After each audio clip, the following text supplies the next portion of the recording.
बहुत समय पहले एक छोटे से गांव के पास एक घना जंगल था।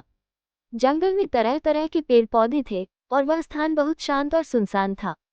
इस जंगल के बारे में गांव वालों में एक डर था, क्योंकि यहाँ एक पागल चुड़ैल का वास था जो किसी भी निर्दोष व्यक्ति को देखकर उसका जीवन नर्क बना देती थी। उसकी कुपित नजरों से सभी भयभीत रहते थे। उस चुड़ैल का नाम काली बाई था।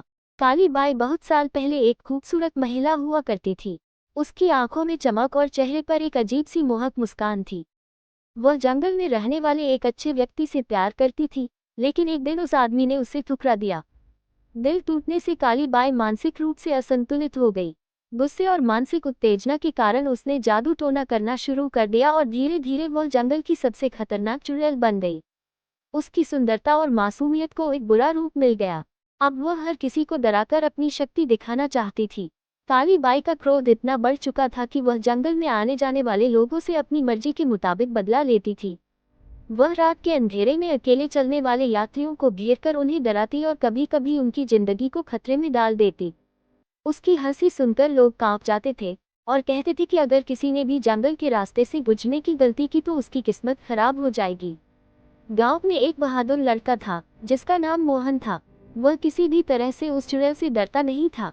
मोहन का दिल बड़ा था और वह कभी भी किसी से डरकर पीछे नहीं हटता था। एक दिन गांव में एक नया व्यापारी आया। वह जंगल से होकर शहर जाने की सोच रहा था, लेकिन उसे डर था कि कहीं काली बाई से उसका सामना न हो जाए। उसने मोहन से इस बारे में पूछा तो मोहन ने बिना डर के कहा, डरो मत, मैं तुम्हारे साथ चलता हूँ। काली बाई से कोई नहीं डरता।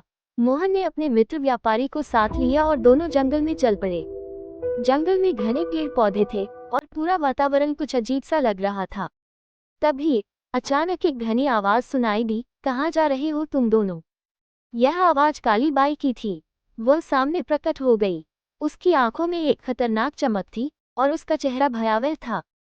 मोहन ने बिना किसी डर के कहा, हम सिर्फ शहर जा रहे हैं, हमें तुम्हारा कोई नुकसान नहीं करना है। काली बाई हंसी और बोली, तुम लोग मेरी शक्ति को चुनौती दे रहे हो। देखो, मैं तुम्हारे रास्ते की सभी खुशियां और सुख छीन लूंगी। लेकिन मोहन ने उस पर ध्यान नहीं दिया और शहर की तरफ चल पड़।